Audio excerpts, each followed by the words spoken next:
Hi, Sai Deepak. This is Nitesh here. I'm a chartered accountant. I'm a big fan of you. I follow you on Twitter. I follow all the videos. Especially, I would like to highlight two things. One, the debate between Mr. Subramanian Swamy and Owaisi on Arda. The way you handle that is, I request all the members over here to watch that video. Second one, the Kashmir Files, when it was released, you said that if anybody wanted to stop the film, it has to pass through me. Right. That is a hard-hitting statement, I can say.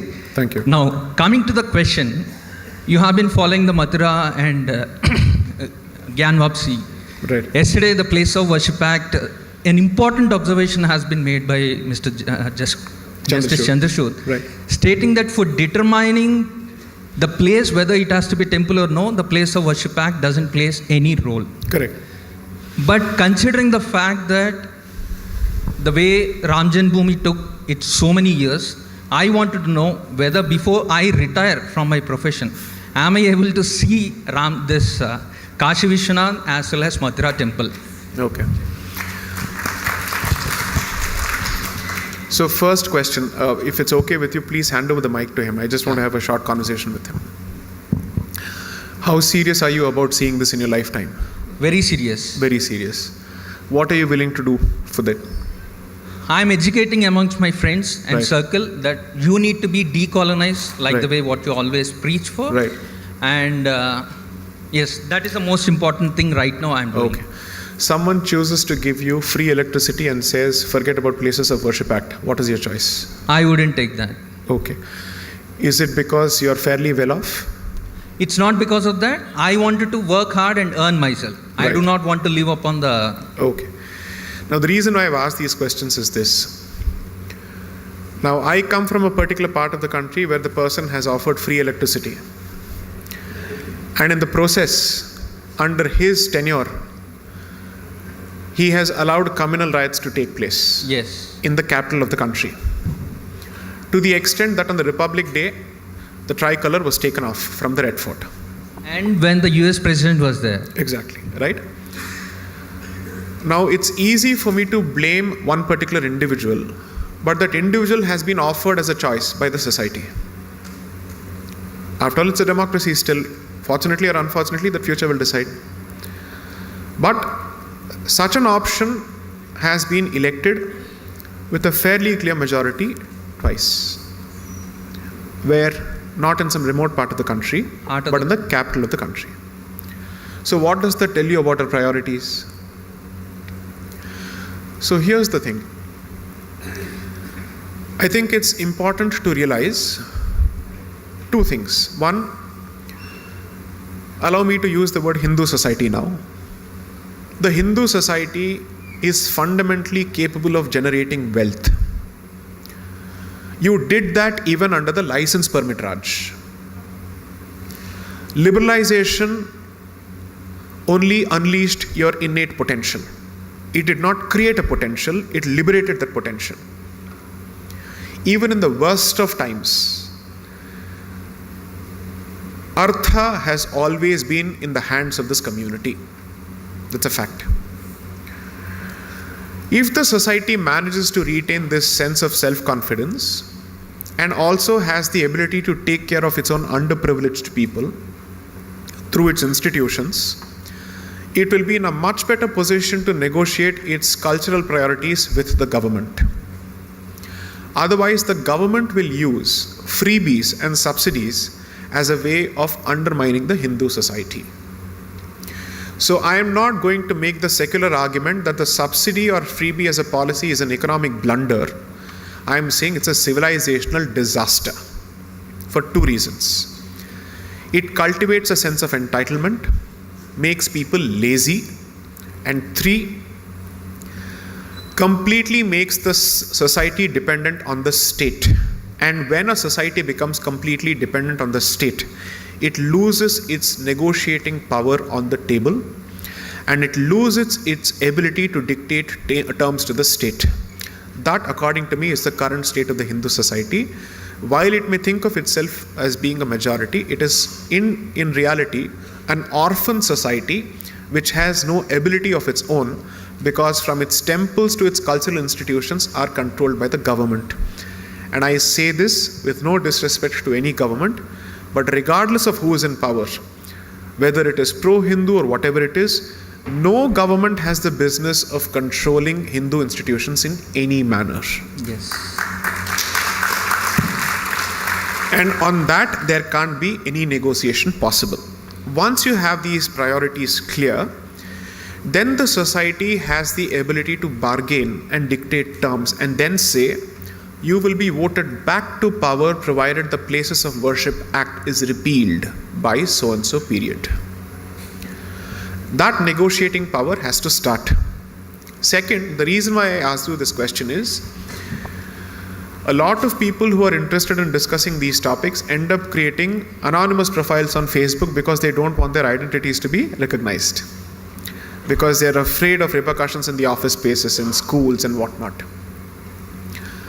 The day you don't feel the need to create an anonymous profile to express these thoughts is the day you have seriously expressed your intention to see this through. 3, I said this a few days ago in Chennai in a talk, which is that no institution in this country is free from the influence of public opinion, and the seriousness of an institution towards your cause is, to put it in mathematical terms, directly proportional to your expression of seriousness. Whether it is the judiciary or the executive or the legislature, you have to show that you mean business and this matters to you. Then they take it seriously. I would assume that the growing degree of awareness within the Hindu society is perhaps the reason for a certain change of tune on the part of certain actors and stakeholders, which is good, which is fantastic. This is exactly what we've been waiting for.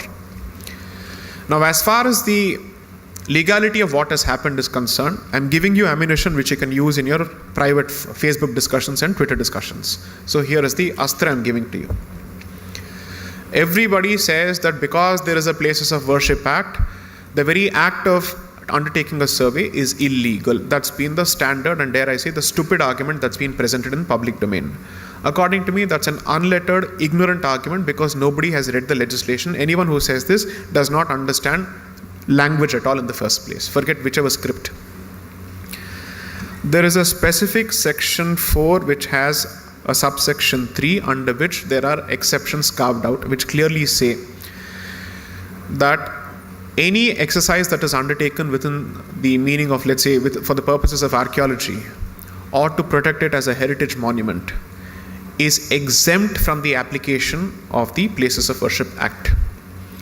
Now the question is, if the act bars the change of religious character, what is the purpose of ascertaining the religious character?